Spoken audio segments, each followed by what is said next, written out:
La parole de Dieu dit que les ténèbres ne subsisteront pas toujours, et cela est vrai. Le Seigneur demande de demeurer dans la lumière, de demeurer avec la lumière, afin de ne pas être surpris par les ténèbres. Les ténèbres sont une obscurité totale. Une obscurité totale où on ne voit rien du tout. Même à quelques mètres à la ronde, on ne peut rien voir. Dans un endroit qui n'est pas éclairé de nuit, ou pas bien éclairé du tout, les gens hâtent souvent le pas. Ils se disent, il va bientôt faire une nuit noire, il faut rentrer. Ils se dépêchent de rentrer avant de ne plus rien voir du tout. Celui qui ne voit rien, lui ne peut rien contrôler, bien-aimé. Quelque chose peut lui arriver dessus sans qu'il ne la voie. Et surtout, il ne voit pas où il met les pieds. Car dans l'obscurité, l'on peut marcher où on peut marcher sur n'importe quoi. Ce ne sont que des choses simples qui font flipper, bien-aimés dans le Seigneur.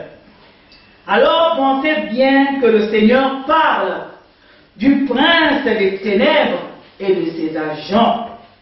La parole de Dieu nous dit, veillez et priez, car votre adversaire le diable rôde comme un lion rugissant, cherchant qui dévorer. Le Seigneur nous demande de demeurer vigilants afin de ne pas nous laisser surprendre par les ténèbres. Le Seigneur ne parle pas en vain.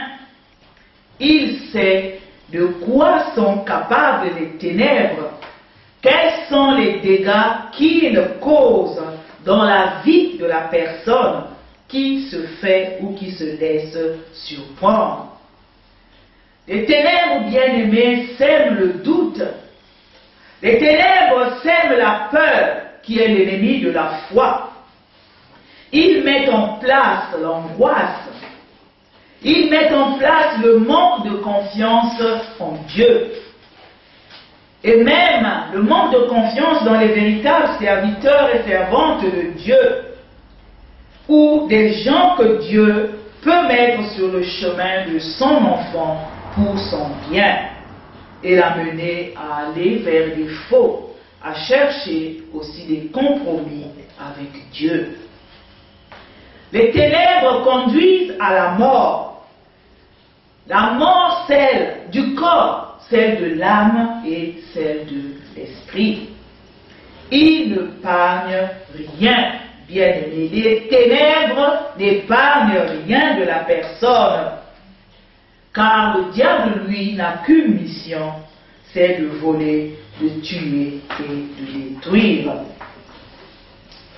La parole de Dieu nous dit que celui qui a le Fils de Dieu a la vie, mais celui qui n'a pas le Fils de Dieu n'a pas la vie.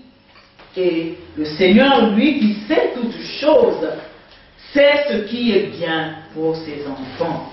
Voilà pourquoi, bien-aimé, toi qui un jour as reçu cette lumière dans ta vie, toi qui as reçu le Seigneur, il te demande, bien-aimé, et il te supplie de garder cette lumière, de croire en cette lumière et de vivre éclairé par cette lumière.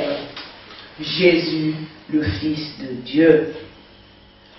C'est une grâce, bien-aimé, que d'appartenir à la famille de Dieu et d'être enfant de Dieu. Et c'est ce que sont ceux qui ont reçu la lumière. Dans cette lumière qui est Jésus, il y a la vie et la vie en abondance. Amen. Amen. En elle, cette lumière, il y a la paix.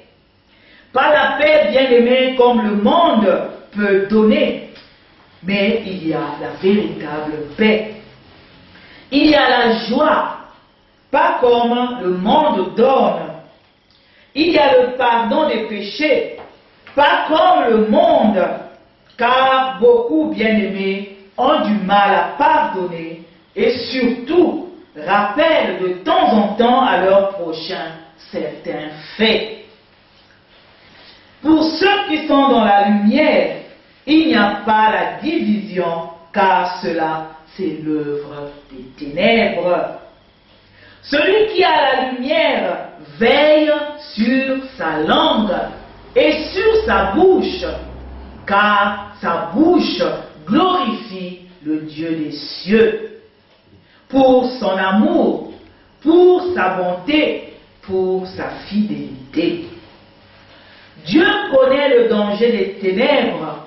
Voilà pourquoi un jour, il t'a sorti des ténèbres et t'a emmené à son admirable lumière. Jésus, lui le chemin, la vérité et la vie. Amen.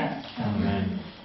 Crois au Seigneur Jésus et tu seras sauvé, toi et ta famille.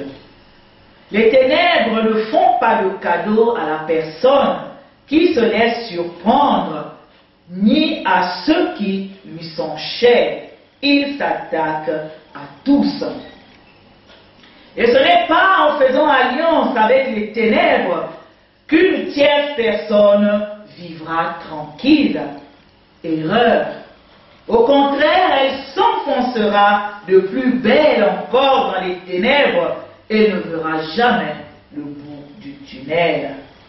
À moins que cette personne veuille faire le choix de la lumière et de vivre comme un enfant de lumière et d'être un véritable enfant de lumière. Amen. Amen.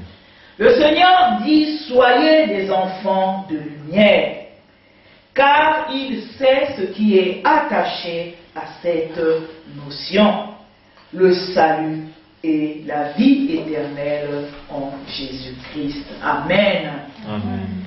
Et la parole de Dieu dit à propos de la lumière, bien-aimée, si nous voulons bien lire ce texte de Jean 1, Jean au chapitre 1, les versets 10 à 13, que nous dit ce texte par rapport à la lumière?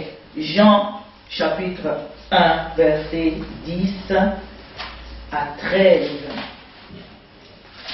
Il est dit ceci à partir du verset 10.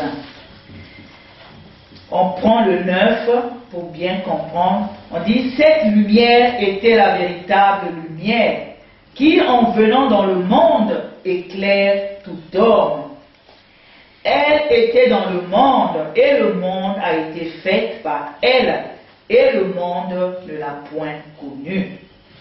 Elle est venue chez les siens et les siens ne l'ont point reçue. Mais à tous ceux qui l'ont reçue, à ceux qui croient en son nom, elle a donné le pouvoir de devenir enfants de Dieu, lesquels sont nés non du sang, ni de la volonté de la chair, ni de la volonté de l'homme, mais de Dieu. Amen. Amen. Voilà ce que la parole de Dieu dit à propos de la lumière. Elle donne ce privilège de devenir enfant de Dieu. Nous qui avons reçu, bien-aimés, cette lumière, gardons-la et vivons par rapport à ce que dit la lumière, Jésus-Christ, le Fils de Dieu. Et pour ceux qui ne l'ont pas encore reçu, ne tardez pas parce que le Seigneur nous dit que les ténèbres sont dangereux. Les ténèbres sont horribles. Pendant que la lumière du monde est encore au milieu de nous, nous dit le Seigneur, accrochons-nous et sachons faire le bon choix. Pour ceux qui n'ont pas encore compris qu'ils devaient sortir des ténèbres et venir à l'agréable lumière de Dieu. Le Seigneur Jésus tend la main parce qu'il savait qu'il était arrivé à la fin, au bout de sa mission en ce temps-là. Et il s'adressait à cette foule en leur donnant ce conseil, en leur donnant cet avertissement à ceux-là bien-aimés. Mais cela aussi est valable pour nous aujourd'hui, parce que Jésus, le Fils de Dieu, n'a pas changé. La parole de Dieu nous dit qu'il est le même hier, aujourd'hui, éternellement.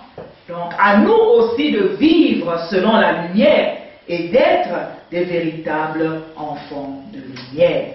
Que Dieu bénisse sa parole dans nos cœurs bien-aimés et qu'il nous aide par le Saint-Esprit à demeurer dans la lumière. Amen. Amen.